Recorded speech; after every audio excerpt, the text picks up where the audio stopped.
Thank you guys so much for joining us for the Angles Forehand of the Goats at-home training course.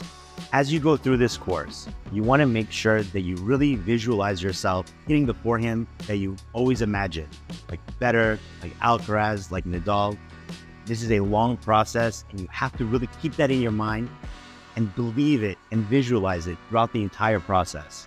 Make sure you reference the course over and over again and get the repetition that you need. It's important to establish realistic expectations. To hit the forehand like these top athletes, it requires a lot of effort, time, dedication, and a lot of repetition. Allow yourself to visualize success, hitting smooth, elegant, powerful strokes. Once again, this takes time, dedication, and a lot of repetition.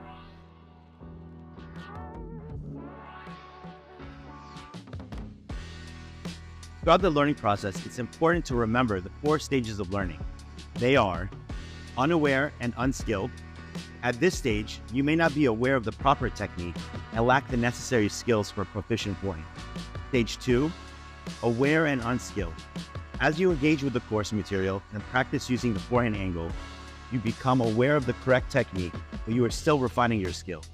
Stage 3, consciously skilled. Through continued practice and repetition, you develop conscious control over your forehand technique. At this stage, you are thinking about your form and executing the stroke with intention. And the final stage, subconsciously skilled. Finally, after dedicated practice and repetition, your forehand technique becomes ingrained in your muscle memory. The correct movements and fluidity of the stroke becomes second nature, operating at a subconscious level. It's important to remember as you go through these stages that it takes plenty of patience and repetition to get you to the other side. It can get kind of frustrating in stages 2 and 3 as you transition between, I know what I'm supposed to be doing, but for some reason I'm having difficulty. Be patient with yourself, have a growth mindset, and keep it going. Good luck on your journey.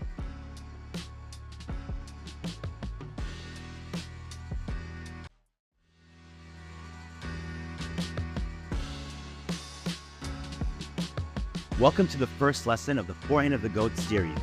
Let's start with the grip. There are 2 main options, the Eastern grip and the semi-Western grip. The Eastern grip offers more control and tends to produce a flatter ball, while the semi-Western grip provides added topspin and power. We suggest the low Eastern grip, which is located in between the 2. Experiment to find what suits you best.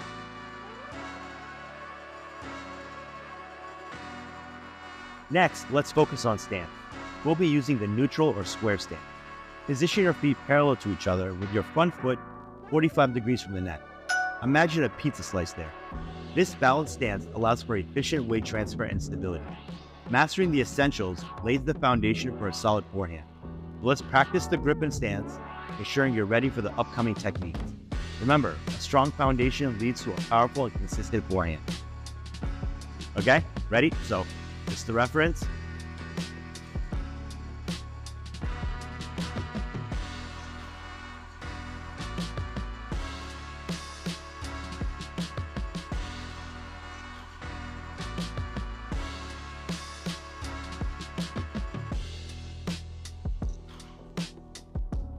Now let's get started with the forehand angle.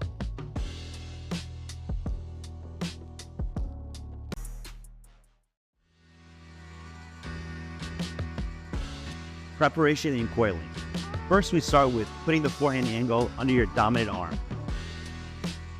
Once you have your feet in position, you're gonna work on bending your knees, coiling your hips, and rotating back. At this point, you can have different preparations. You can either have a higher prep or the suggested prep, which is right on the angle. By placing your elbow on the angle, it gives you a fixed point and less things to think about. You just put your elbow on and then coil. Bend the knees and turn the hips back. That's it. It's important to practice this on a daily basis until it becomes second nature.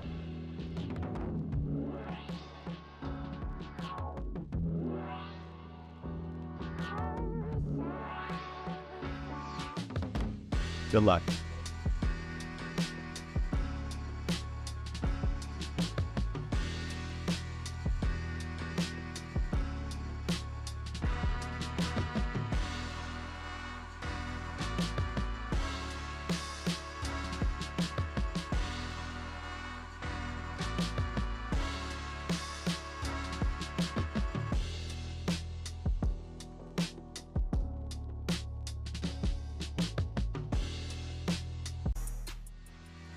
extension, and internal rotation. So once you've done the coiling and the preparation, you want to focus on simply extending your hand down or the downswing and keeping your hand internally rotated, like turning a doorknob to the left. Right here, so coiling is your preparation, extension, and internal rotation. By doing this, this will set you up into getting the uncoiling and external rotation to really get that aggressive, powerful forehand.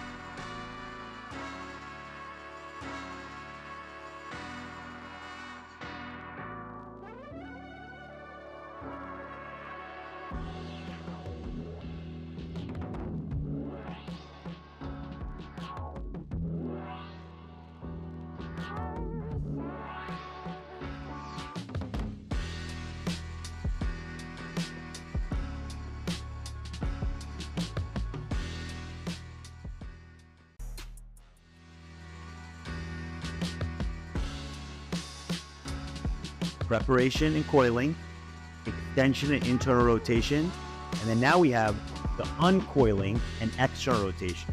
So as I begin to rotate and unload the energy that's stored in my legs, I want to externally rotate my arm, turning a doorknob to the right. External. External rotation, perfect. Leading all the way up to contact. Nice and slow. This is the part you want to repeat over and over again until the muscle memory is there. All the way. Beautiful. Extend off the angle. The angle is going to act as a guide. You don't want to keep your arm on the angle. You want to release it off the angle. Beautiful. One more time. From external rotation, all the way up.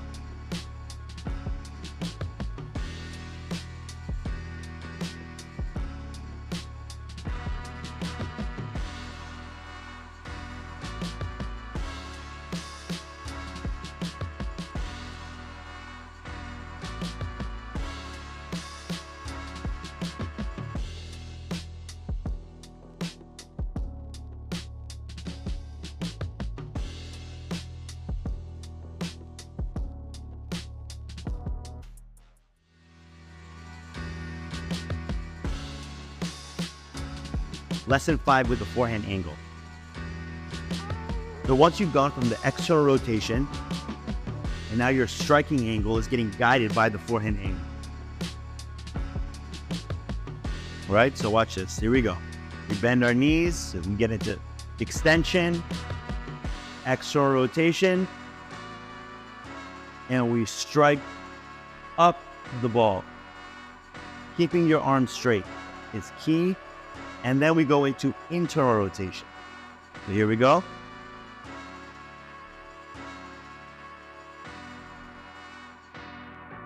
Excellent. Now for the follow through, what we want to do is, and this is something I talk about with the kids, it's if your arm is up, you just want to let your arm go completely dead. So once you've struck the ball and you've internally rotated, you want to just let your arm flop. So once again, watch this, try this. Arm up and then flop. So here we go. Arm up and then flop. Just let it go loose. So here's the whole thing. For a nice, fluid forehand.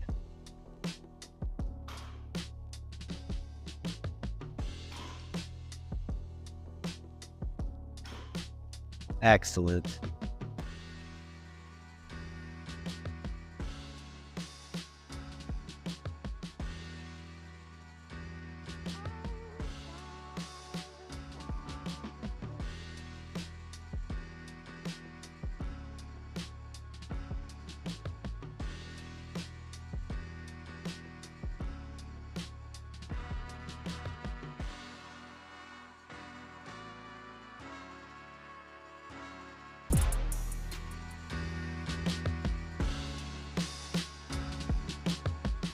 We're going to go over breathing and the non-dominant arm.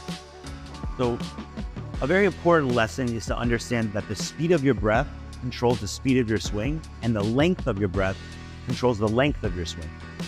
If you notice the pros, when they're grunting, when they want to hit the ball harder, you tend to hear them grunt louder and longer.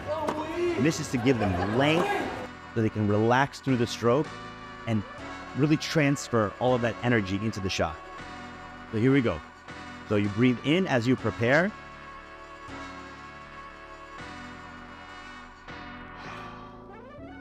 Breathe in. I suggest breathing out of your mouth in the beginning. However, if you want to practice with nose breathing, that's going to be up to you. Watch this. Here we go. Breathe in. Breathe in. Or grunting.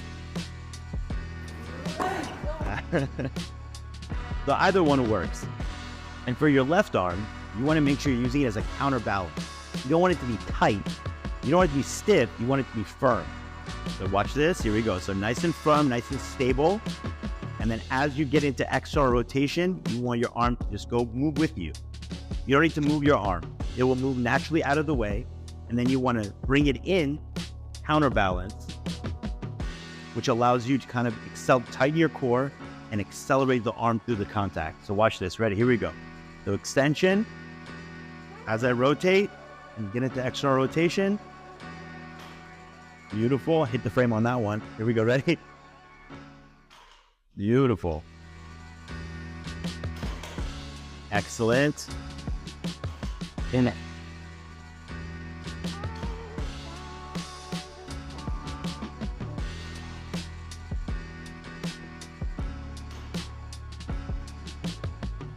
Excellent.